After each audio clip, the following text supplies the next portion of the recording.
Hey everyone, welcome back to another Kevin's Creations here on Geektopia Island. I'm Kevin. I'm Cardwell. And we're back today showcasing the brand new decks from the new set that came out, the Assault into the Demonic World. We're going to start with the White Ruler because, I mean, she's super good. I unfortunately did tell her, did say that she was not good. I was completely wrong.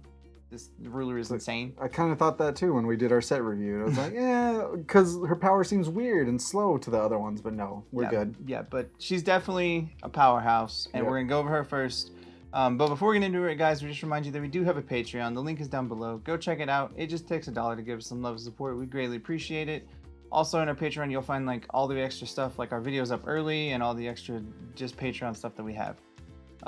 Also, down below, you'll find the link to our Forceful Grimoire app, which we've now updated with the Assault in the Demonic World and the Rebirth from Legends, so it's got all that in there. Go check it out. It's just the database for Force of Will, and you can use it and look up any kind of cards for Force of Will you need, and just build a deck on the fly. Yeah, it's super nice. With that, guys, let's delve into the League. So we're playing heroes, because that's what she does.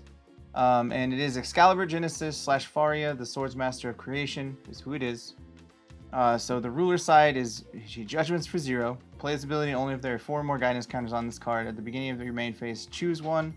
You put a guidance counter on this card, or you put a guidance counter on target entity you control. So pretty sweet. And then whenever 1 or more guidance counters are put on this card, you trigger a certain ability. At guidance 1, you produce a white. At guidance 2, you draw a card. And at guidance 3, you put a hero from your hand into play. All of those are insanely good. Yes. Because turn 1, when you get a free white mana, like, it's just free. You just put a guidance counter on there, you get a thing. Cool, yeah, great. I get a 2-drop already. Done, thanks. Yeah, and she judgments for 0, remember that, into a 15/15 imperishable. Hey, imperishable, it's back. Yeah, and then enter, put the top card of your Magic Stone deck into the field rested. Then move all guidance counters from this card to other entities you control. At the end of your turn, put a guidance counter on target entity you control. Yeah. So far, every time I've played this deck, I've not gotten to trigger the at the end of your turn because they die. It's just like, you're dead, thank you. Like, her judgment turn is when they die. Yeah. It's how I've played this and how I've seen it played, and it's kind of disgusting. Really, really disgusting. Now, the first Resonator that we have, of course, is a 1-drop Charlotte. It's a 4/4. When this card gains +1000, +1000, and barrier, as long as there's 3 or more guidance counters on it. Whenever 1 or more guidance counters are put on this card, you get guidance 1, which is produce a white as well. Guidance counter 2, draw 2 cards, and then that's it. But it's still just really good. Yeah. It ramps you up even then. Yeah, a Resonator that just has draw 2 cards. Yeah. Like, what makes them so silly on these heroes is that the guidance abilities are just triggers. Yeah. So, like, you can do it on their turn, which is kind of disgusting. And it's just a status effect that always just buffs them all the time. Next up is Hero of Darkness. He is 1 black for a 7/6. I mean, why not? Seems good. Yeah. Heroes you control gain Bane, and when this card is put into a graveyard from the field, your opponent discards a card as long as there are 2 or more guidance counters on this card. Whenever 1 or more guidance is put on this card, your opponent banishes 2 Resonators. Hey. So again, like I was saying on their turn, that's really nice to be like, hey, cool, banish 2 dudes. Yeah. You have 2 big dudes? I don't care. Just get out of here. So like Hero of Darkness against the Cthulhu deck, you don't have to worry about dying. Really quick. Next one is, of course, Schrödinger, the white cat. His cutest little form. It's 1 white, 3/4. He has quick cast. Enter. Choose one. Put a guidance counter on a ruler you control. Put a guidance counter on a target entity you control. And whenever 1 or more guidance counters are put on a ruler or entity you control, you may rest target J Resonator, which is pretty good. Yeah. Again, you don't have to worry about aggro decks because this cat's like, hey, no, stay home. Yes, and I'll swing into your dude, and then that's all good. And then here's the main boy of the deck. He's one of the big reasons this deck is to do things, and it's Shining Heart, the Scorching Heart hero. He has 1 red and 1 for a 7/6. Heroes you control gain. If you would deal damage, you deal double damage instead, as long as there are 3 or more guidance counters on this card. All heroes. And then whenever 1 or more guidance counters are put on this card, at 1, this deals 800 damage to each J Resonator your opponent controls. And at guidance 2, J Resonator you control get +2/+0 in swiftness. Yeah. That's what's so good about him, is because he can become into play and give all your things swiftness at 1 whenever you need it to, because you get to control kind of when the guidance happens. So you're like, cool, all my dudes get swiftness now. And Excalibur Genesis, when she turns into Faria, she is a hero, which is kind of disgusting because that's just 30 damage by itself. It's silly. And this dude clears the way because he's like, hey, deal 8 to your board. Yep. And then if you put all 3 guidance counters at once, it is 16 to your board. Yeah. because that's how it all just triggers. Yeah. So fun. The next one, of course, is Hero of the Sacred Spirit. So red and a white, 7/7. Put 2 guidance counters on target entity you control. This can be your ruler if you need to, just to hurry up and get there. Since Judgment is 0, you can do so many tricks efficiently. Yeah, but like for the most part on that dude, I've seen him play it, and I'm enjoying putting him on the like black hero or the other hero just to get their abilities to trigger, because you're just like, hey, cool, free triggers. Done.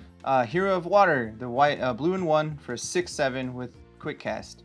Heroes you control gain +2/+2 and barrier as long as you have 2 or more guidance counters on this card. And then whenever it gets 1 guidance counter, you return up to 2 Resonators to their owner's hands. That's ridiculous.